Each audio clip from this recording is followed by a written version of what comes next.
walking along this road on November the 19th of 1979, you would have heard the roar of an airplane overhead. It would have been very close and almost running out of fuel. It was a big plane too, but that was not unusual. But why here? The nearest airport, McCormick County Airport, was over 12 miles away. On this foggy Monday morning, a plane crashed right here on Tom McComb's land along State Road S3338 near Highway 28. It was a DC-4, a Skymaster, also known as a military C-54, the big brother to the DC-3 Goonie Bird.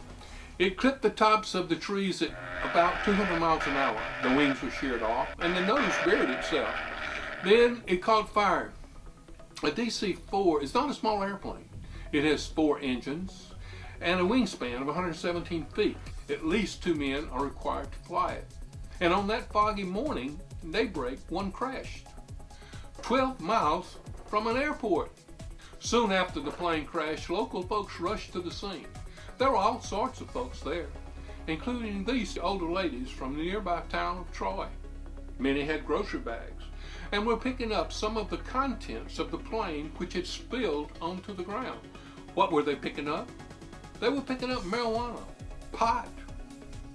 What was the probability of local marijuana smugglers knowing the plane was carrying pot? Unless they knew beforehand that it was a smuggler's plane.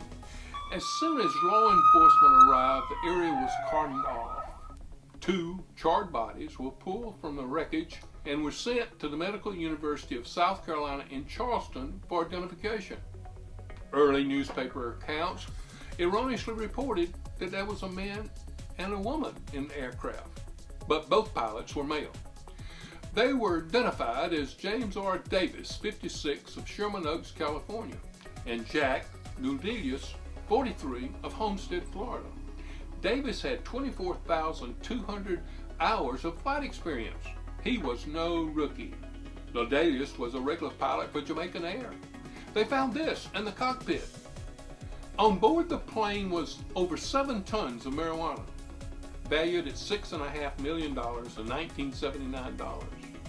209 75-pound bales were scattered over the wooden area. A scrap of newspaper from Bogota, Colombia was found. Some of the bales were wrapped in newspaper. It was assumed that the flight had originated there. However, later reports said it likely came northeast of Bogota, a city named Riohacha. Pilots normally earn from $50,000 to $70,000 for such a flight. A pilot could earn as much in one flight as he would earn in a whole year as a regular airline pilot. They would avoid Florida's radar and fly under the coastal radar to enter South Carolina. The confiscated marijuana was taken to a woodyard in McCormick and destroyed, but 900 pounds of the drug, worth over $373,000, was not recovered. That was enough for every resident in McCormick County to have over 8 marijuana cigarettes. But whose plane was it?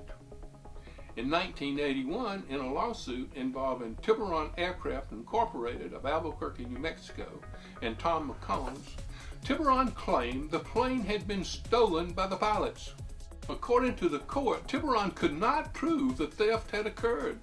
Owners of Tiburon was Thomas Keene Edenfield of Albuquerque, New Mexico. Edenfield's name would show up in newspapers when he was arrested in a huge cocaine smuggling operation in Scranton, Pennsylvania. Why did the plane crash? The report from the National Transportation Safety Board stated the weather was foggy and the number 3 engine was out. They concluded, however, that the probable cause of the crash was pilot error. Rumors abound.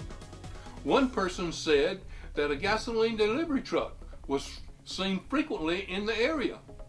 In 1979, the country was in the middle of a conversion to the lower octane lead-free gasoline for automobiles, but 100 octane was still available.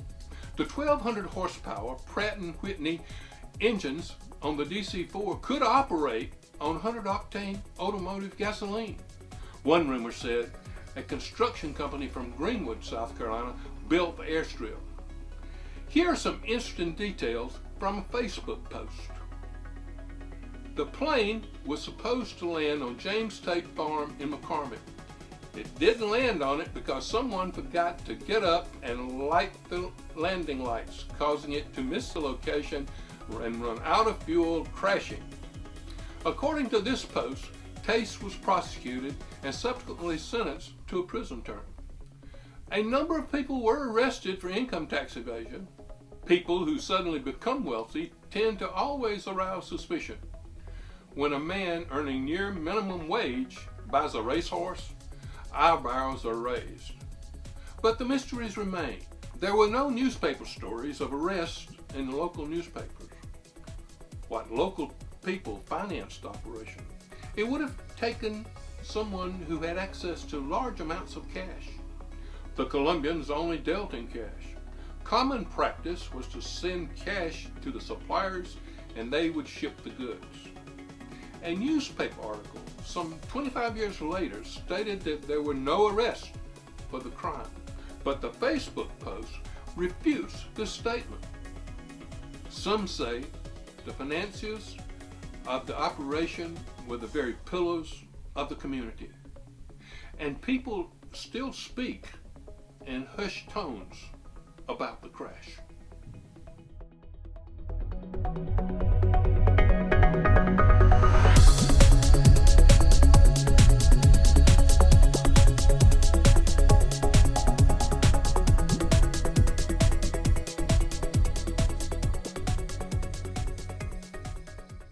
Thank you for watching my video. If you'd like to see more like this, please click here. If you want to subscribe to my channel, please click here. Thank you very much.